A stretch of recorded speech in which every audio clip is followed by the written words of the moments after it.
안녕하십니까. 오늘은 에베소서 5장 1절에 4절의 말씀으로 하나님을 본받는 생활 세 번째라는 제목으로 하나님의 말씀을 나누고자 합니다.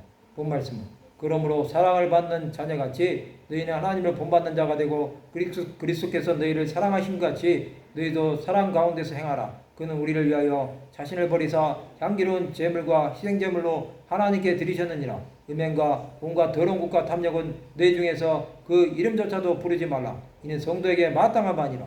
누추함과 어리석은 말이나 희롱의 말이 마땅치 아니하니 오히려 감사하는 말을 하라. 사도 바울은 에베소 성도들에게 사랑을 받는 자녀같이 너희는 하나님을 본받는 자가 되라고 말씀하십니다. 하나님을 본받는 사람은 그리스도의 사랑으로 섬기는 것입니다. 사랑 가운데서 행하는 것은 자신의 몸을 온전히 버리신 그리스도를 본받는 것입니다. 그는 우리를 위하여 자신을 버리사 향기로운 제물과 희생제물로 하나님께 드리신 것입니다. 예수께서는 나무에 달려 저주를 받으셨습니다. 그는 세상 죄를 지고 하는 어린 양으로 자신을 속죄의 제사로 드리신 것입니다.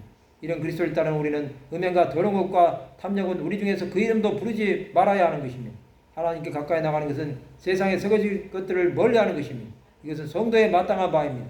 누추함과 어리석은 말이나 희롱의 말은 마땅치 아니합니다. 오히려 감사하는 말을 해야 하는 것입니다. 감사의 말은 죽어가는 영혼들을 살리는 것입니다. 예수께서는 500여로 축사하심으로 하나님께 감사하셨습니다. 그의 감사는 제자들에게 본이 된 것입니다. 제자들은 예수 그리스도를 따름으로 십자가의 길을 따라갈 수 있었던 것입니다.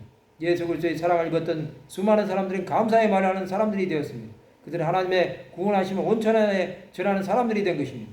하나님의 손에 붙들린 사람들은 하나님의 뜻이 무엇인지 깨닫습니다.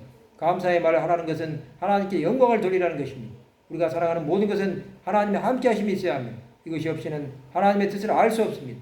믿음의 선진들은 감사함으로 하나님의 뜻대로 살아서 승리하는 사람들이 되었습니다. 다니엘과 세 친구 하나냐, 미사엘, 아사라는 바벨론 땅에 잡혀가서도 감사하는 삶을 살았습니다.